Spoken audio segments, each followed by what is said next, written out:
Hey, welcome to SR Garage. So today I am going to show you what upgrades that I've done to my F-150.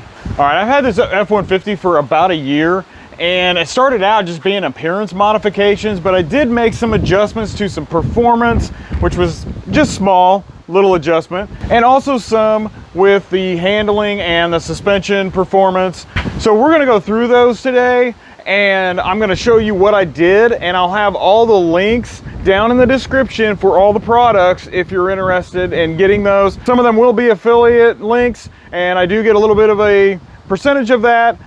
It also goes to help support the channel so that I continue to do this stuff to bring it to you guys. So if you're interested, make sure you use the link down below. Now, let's get on with it. So the first thing that I did was I replaced this Ford badge right here. Now these Ford badges are normally blue. I just thought it looked really weird to have a blue Ford badge on a gray truck. Now this truck is beautiful. It's magnetic gray. They don't make it anymore. All right, so that was first. The next thing that I did was, we'll come around here to this side. See it a little bit better. I changed out the black and chrome STX badges to these red and black XL badges. Now, they don't carry STX badges in the red and black, so that is why I did the XL. So this is a base model XL trim just with an STX package. So the next thing we got were the Weston drop step rails. It made it a lot easier to get in and out of the truck. The last one sat right up underneath, and whenever you would step up, you would actually step up over the top of the truck. All right, so we move on back down the truck, and the next thing we got was a tonneau cover. Now this tonneau cover is a Truxedo Pro X 15. You can see right there, one of the best things that I ever got. I love this tonneau cover. It's so much easier to use. You've got a little latch right here that you just pull that, it pops this up and it rolls all the way up, and you see the Velcro there on the edge. It grabs a hold of that track, and then when you want to reel it back, you put it right in the groove on both sides, pull that tight, and whenever you want to latch it down, you just push down and it locks. It's excellent. Love this thing. It's perfect. Again, we talked about the front having the black badges. Also changed the black badges on the back here. It's very easy to do.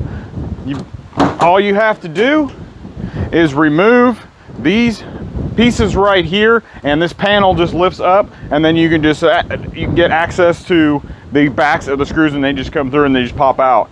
And you just pop the new one in, put a couple fasteners on it, put the plate back in, screw it down. Really easy. Also, while we're looking at the back, if you notice, we got F-150 letters inside here. Those are by Putco. I actually got those on American Trucks, is who I got those from. There was just a little performance increase, and it didn't make a whole lot of change. But what I did do is I put a K&N drop-in filter in here. So I didn't put a cold air intake on it yet or anything like that. Just a drop-in K&N filter.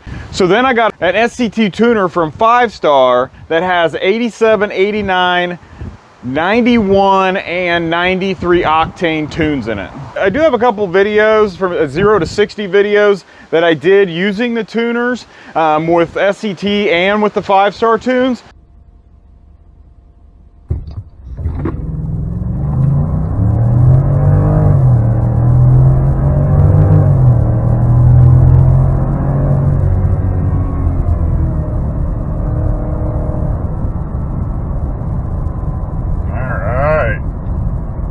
On that one, 5.5 seconds. That is awesome. That's on a 5-star 87 octane tune. So I will put that down in the description also. You can see how the truck sits. It sits pretty level. It's really close to level. And what I did, instead of everybody jacking the front end up, what I did was I dropped the rear end a little and just took the front end up a little, and that maintained my gas mileage, oddly enough, which was pretty cool. I still average right around 20 to 22 miles per gallon, depending on the day and what I'm doing. So how we ended up doing that was dropping the rear end with Ford Performance 2-inch lowering shackles. Now it actually only gives you about 1.5 inches, because once you drop that down, then you have to put shims underneath the axle, and that kind of raises it back up a little bit. But it did take it down about 1.5 inches in the rear. So I also put Bilstein 5100 rear shocks on. Now they don't lift or lower or anything, but they are just a better performing rear shock.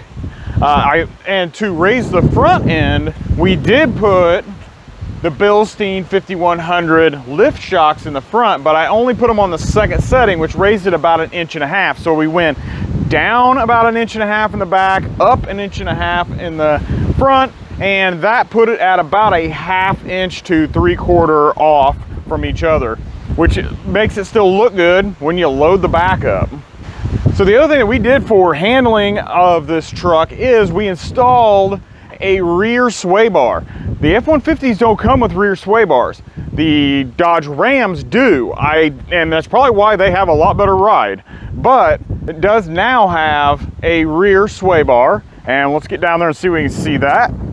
So you can see that right there. I had to install that. It really wasn't that hard.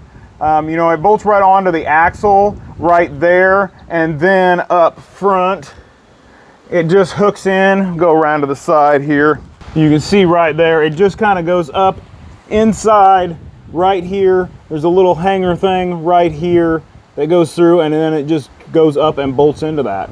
I mean, it was really simple and easy to put on. So since I put a sway bar in the rear, and these were by Hellwig, they have a kit for front and rear, or you can buy them separately.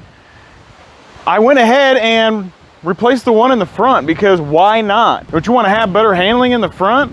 So you kind of took a little bit of the rock and the sway out of the rear end when you went around the curves. Now let's just tighten up the front a little bit. So that's what we did. We ended up getting some Hellwig front replacement sway bar, and it is just the bar. There's no links or anything with that. If you want those, you have to get those separately. See it right there, and you can see it is way thicker and way bigger around than the original, and it really tightened and solidified everything. I think I'll probably replace some sway bar links here soon, just to get some a little bit better on those. But other than that, it all looks pretty good, and it handles great.